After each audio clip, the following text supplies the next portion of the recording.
প্রিয় দর্শক, স্বাগত জানাই আজ এই বিজয় দিবসের দিনটাতে। 1971-এর 16ই ডিসেম্বর বাংলাদেশ স্বাধীনতা অর্জন করেছিল। 30 লক্ষ শহীদের রক্তের বিনিময়, 2 লক্ষ মা বোনের সম্ভ্রম বিসর্জন, তার বিনিময়। এই 16ই ডিসেম্বরে ঢাকার তৎকালীন রেসকোর্স ময়দানে পাকিস্তানি সেনাবাহিনী আত্মসমর্পণ করেছিল মিত্রবাহিনীর কাছে। এই মিত্রবাহিনী হচ্ছে বাংলাদেশের তৎকালীন বেঙ্গল রেজিমেন্ট এবং কৃষক, শ্রমিক, ছাত্র জনতা মিলে যে মুক্তিফৌজ, সব মিলিয়ে যে বাংলাদেশের বাহিনী, তার সাথে ভারতীয় বাহিনীর যে সম্মিলন, সেই মিত্রবাহিনীর কাছে কারা আত্মসমর্পণ করেছিল? আত্মসমর্পণ করেছিল পাকিস্তানি সেনাবাহিনী। তাদের যে এই অঞ্চলে স্টান কমান্ডের প্রধান ছিল জেনারেল নিয়াজির নেতৃত্বে, এবং ওখানে লেখা ছিল পাকিস্তান স্টান কমান্ডের সকল সামরিক বাহিনী এবং তাদের অক্সিলারি ফোর্স, যারা জামাত, রাজাকার, আল বদর, খুব সুনির্দিষ্ট করে এই অক্সিলারি ফোর্স, তাদের কথা এই আত্মসমর্পণ যে দলিল সেখানে লেখা আছে। এবং তারও আগে একটা কথা ইতিহাসের নিরিখে না বললেই না, যে এই অক্সিলারি ফোর্স বাংলাদেশে মুক্তিযুদ্ধ চলাকালীন পাকিস্তানি শাসকের দ্বারা যে অর্ডিন্যান্স জারি করা হয়েছিল, সেই অর্ডিন্যান্স অনুযায়ী বলা হয় যে পাকিস্তান সেনাবাহিনীকে সহায়তা করবে বাংলা, তৎকালীন পূর্ব পাকিস্তান, সেইখানে যারা আল বদর, রাজাকার, আল শামস, এরা অক্সিলারি ফোর্স, অর্থাৎ সরকারিভাবে স্বীকৃত এই বাহিনী।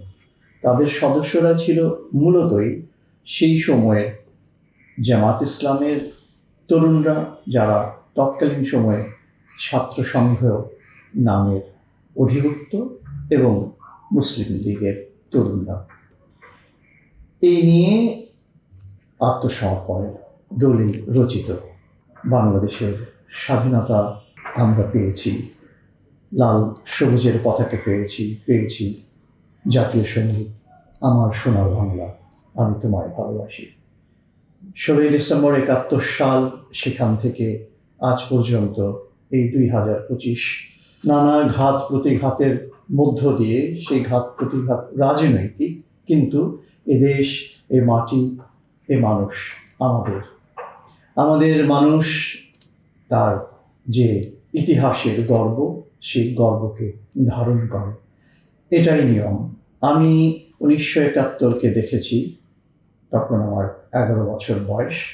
আমার আজও মনে আছে, যখন 16ই ডিসেম্বর হলো, আমরা তখন রায়গঞ্জে শরণার্থী হিসাবে ছিলাম। রায়গঞ্জ হচ্ছে ভারতের পশ্চিম দিনাজপুরের প্রধান শহর রায়গঞ্জ। ওখানে ছিলাম কেননা আমার পিতা সেই সময়, উনি ছিলেন MNA, পাকিস্তান জাতীয় পরিষদ সদস্য, এবং আমরা যেহেতু দিনাজপুরের, সেই সময়ে যে দিনাজপুর, এখনকার 3টে জেলা, দিনাজপুর, ঠাকুরগাঁও, পঞ্চগড়, এখন যেটা মানে বৃহত্তর দিনাজপুর, ওই দিনাজপুরের ওই সময় উনি জেলা আওয়ামী লীগ সভাপতি, এবং মুক্তিযুদ্ধ যখন সংগ্রামটা চলছে, মার্চ মাস, 7ই মার্চে বঙ্গবন্ধুর ভাষণের পথ ধরে যে সংগ্রাম পরিষদ গঠিত হয়, আমার পিতা মোহাম্মদ আইয়ুব রহমান সর্বদলীয় সংগ্রাম পরিষদের সভাপতি।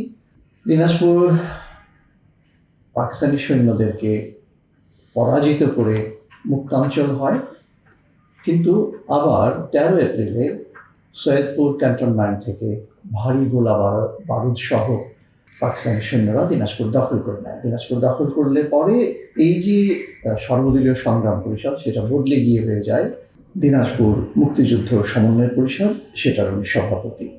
এবং এর পরবর্তীতে যখন জুলাই, ওইটা ক্ষমতা বলে উনি মুক্তিযুদ্ধ পরিচালনা করছিলেন ওই অঞ্চলটায়, এবং পরবর্তীতে যখন জুলাই মাসে যুদ্ধ সেক্টরগুলো বিন্যাসিত হলো, তখন জেনারেল উসমানীর স্বাক্ষরিত যে পরিপত্র, সেই অনুযায়ী সেটা 30 অগস্টে স্বাক্ষর করা হয়।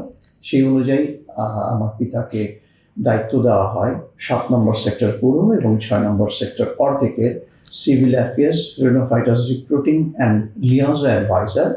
পদ ছিল লেফটেন্যান্ট জেনারেল পদমর্যাদায়। এই দলিলগুলো আজও আমাদের কাছে সংরক্ষিত। আবার সেপ্টেম্বর মাসে যখন প্রশাসন, সিভিল প্রশাসন গঠিত হয়, তখন দেখা যায় যে ওনাকে পশ্চিমাঞ্চল প্রশাসনিক কয়ের প্রধান প্রশাসক করা হয়। এই দলিলটি লাল মুক্তি বার্তা, যেটা মুক্তিযোদ্ধাদের অবিকৃত দলিল, সেটা মুক্তিযুদ্ধ মন্ত্রণালয়ে সংরক্ষিত। ওটা 9 নম্বর পৃষ্ঠায় দেখা যায় রাজনৈতিক যে কমান্ড, সেই কমান্ডে 1 নম্বরে রাষ্ট্রপতি হিসেবে মুজিবনগর সরকারের রাষ্ট্রপতি হিসেবে বঙ্গবন্ধু শেখ মুজিবুর রহমান। এইখানে এই অর্ডারে 21 নম্বর যে সিরিয়াল, সেইখানে মোহাম্মদ আজিজুর রহমান পশ্চিমাঞ্চল প্রশাসনিক কয়ের প্রধান প্রশাসক, এই দলিলটা পাওয়া যায়।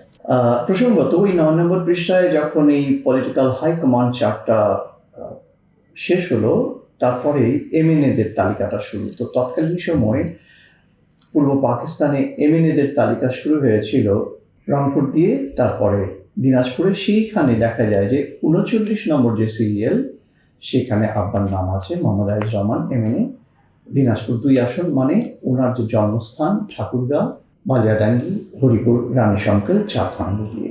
যাই হোক, এই এখতিয়ার বলে আব্বা যুদ্ধ পরিচালনা করেছিলেন এবং সেই সূত্রে আমার মুক্তিযুদ্ধ আরও কাছ থেকে দেখার সুযোগ হয়েছিল। কারণ 7 নম্বর সেক্টরের সদর দপ্তর ছিল ভারতের পশ্চিম দিনাজপুরের তরঙ্গপুরে, যেখানে সেক্টর কমান্ডার, প্রথম যে সেক্টর কমান্ডার মেজর নাজমুল হক, ওনার ওইখানে তার অবস্থান ছিল।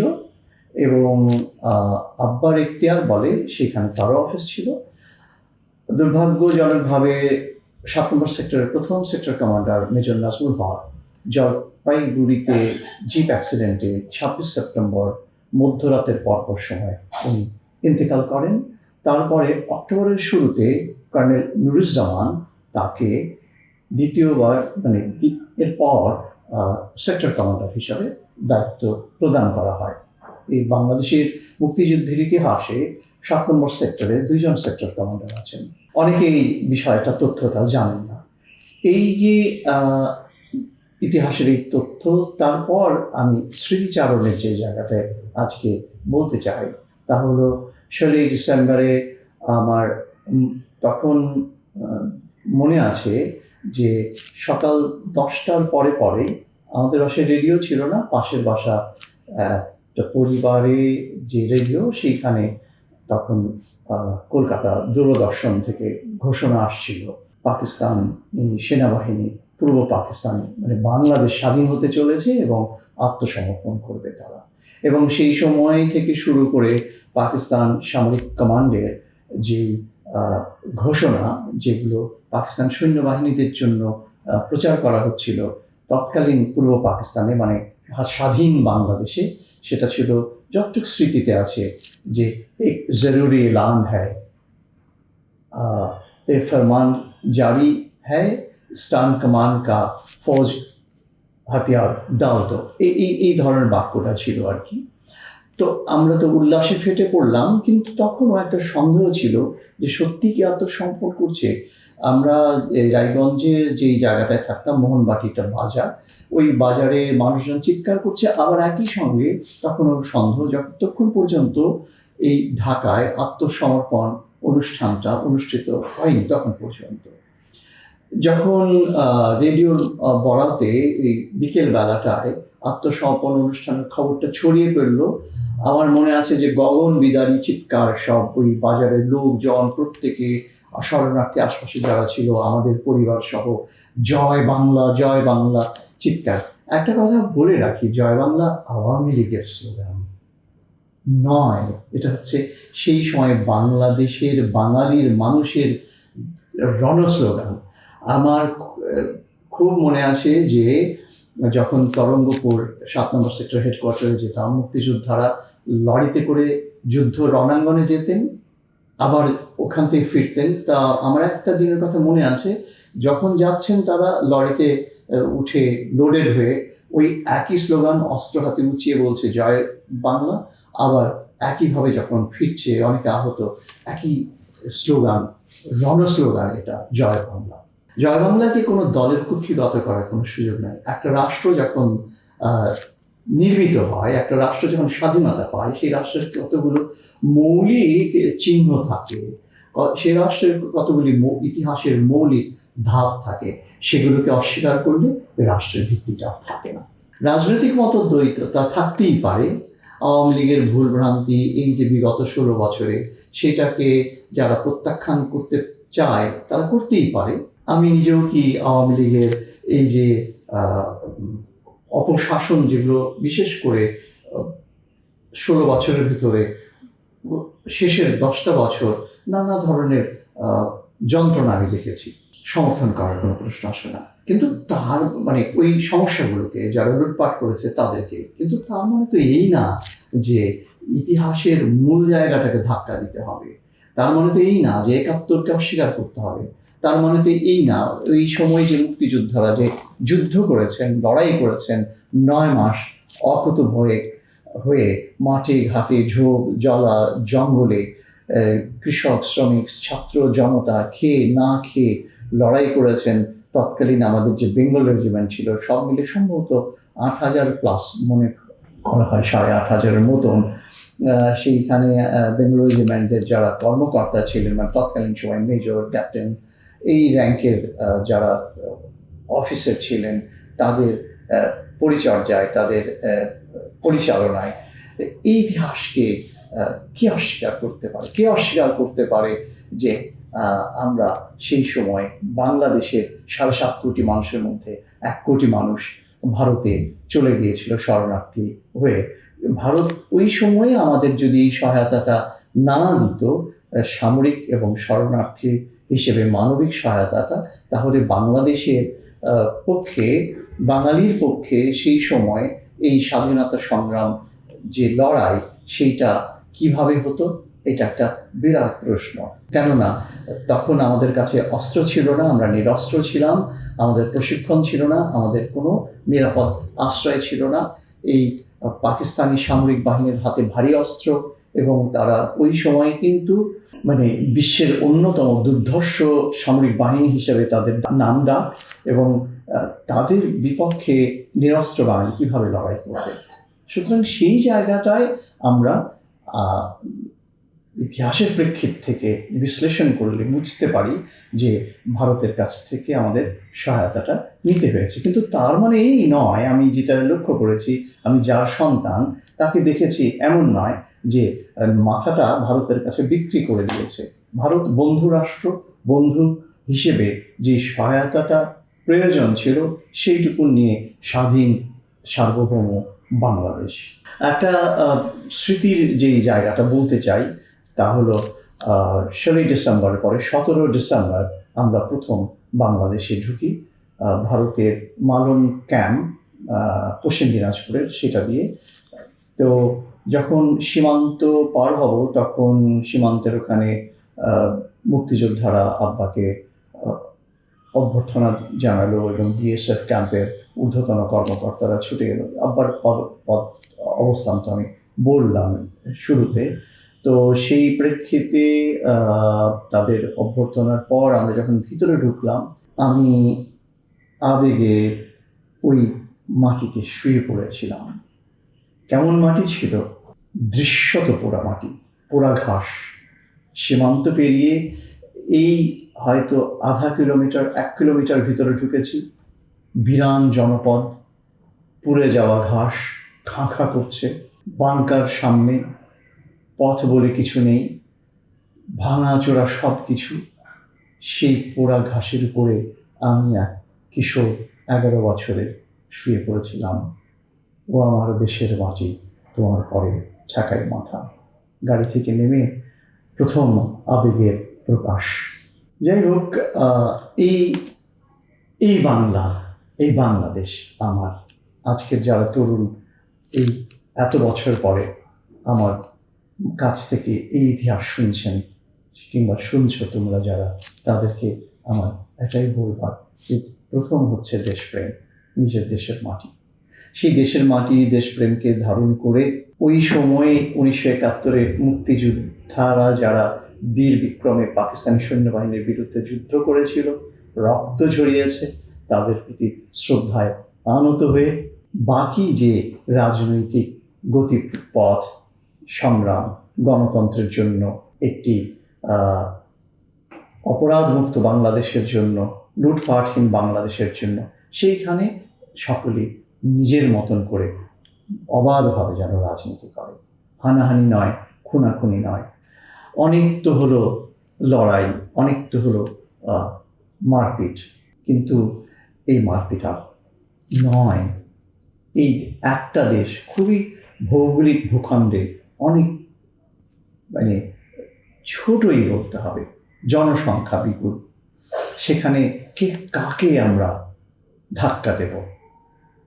এখানে ধাক্কা দিলে হয় আমার চাচার গায়ে ধাক্কা পড়ে, ওখানে ধাক্কা দিলে হয় আমার ভাস্তা, না হয় আমার পুত্রের গায়ে ধাক্কা পড়ে, হয় আমার কন্যা ক্ষতিগ্রস্ত হয় অথবা আমার ভাস্তি ক্ষতিগ্রস্ত হয়, আমার বন্ধু ক্ষতিগ্রস্ত হয় কিংবা আমার প্রতিবেশী ক্ষতিগ্রস্ত হয়। এই যে পারস্পরিক জায়গাটা, এটা বুঝতে হবে প্রত্যেককে। ঘৃণার যে চাষ, সেই ঘৃণার চাষটা বাংলাদেশকে এগিয়ে যেতে দিবে না। আজকের এই বিজয় দিবসের দিনে আমার একটাই বলবার যে ভারত বিদ্বেষের নামে বাংলাদেশের স্বাধীনতা যুদ্ধের যে গৌরব, মুক্তি সংগ্রামের যে গৌরব, এই দেশের লক্ষ লক্ষ ছাত্র জনতা যুদ্ধে যুক্ত হয়েছিল, তাদের যে গৌরব গাথা, 9 মাসের স্বাধীনতা সংগ্রামের গৌরব গাথাকে কেউ মুছে দিয়েন না। এটা নিজের অস্তিত্বকে মুছে দেওয়ার সামিল। আজকাল শুনতে পাই যে অনেকে বলে ভারত ইনভেড করেছে। এটা বলা হয় কেন? বাংলাদেশের মুক্তিযুদ্ধের যে মূল ইতিহাসের গৌরবটাকে ধ্বংস করে দেওয়ার জন্য। ভারত যদি ইনভেড করতো, ইনভেডার যারা আগ্রাসী শক্তি, তারা তো এই মাটিতেই থাকে, তারা কিন্তু এখান থেকে চলে যায় না।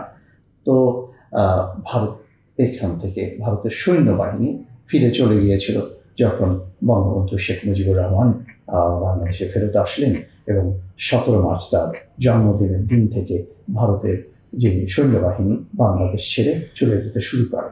বাংলাদেশ একান্তভাবে বাংলাদেশের মানুষের, বাংলাদেশের জনগণের, তাদের সার্বভৌমত্ব, তাদের জাতীয় পতাকা লাল সবুজের, তাদের এই জাতীয় সঙ্গীত, তাদের এগুলোকে ধারণ করে আপনারা প্রত্যেকেই আমরা সামনে এগিয়ে যাই। বাংলাদেশ মুসলিম মেজরিটির মানুষের, কিন্তু এখানে তো বৌদ্ধ, হিন্দু, খ্রিস্টান সকলে আছে। সুতরাং বাংলাদেশে উঠুক সব মানুষের ধর্ম নিজের মতন করে আমরা পালন করি। আমার ধর্মের শ্রেষ্ঠত্বের গুণগান গেয়ে অন্যকে যেন আঘাত না করি। রাষ্ট্র পরিচালনায় যারা যে মূল নীতি রাষ্ট্রের উন্নয়নের, সেটা নিয়েই এগিয়ে যাওয়া একান্ত সকলের কর্তব্য। সেই জন্য নির্বাচন এবং নির্বাচনের মধ্য দিয়ে যাদেরকে জনগণ ভোট দিয়ে ক্ষমতায় আনবেন, তারা রাষ্ট্র পরিচালনা করবেন।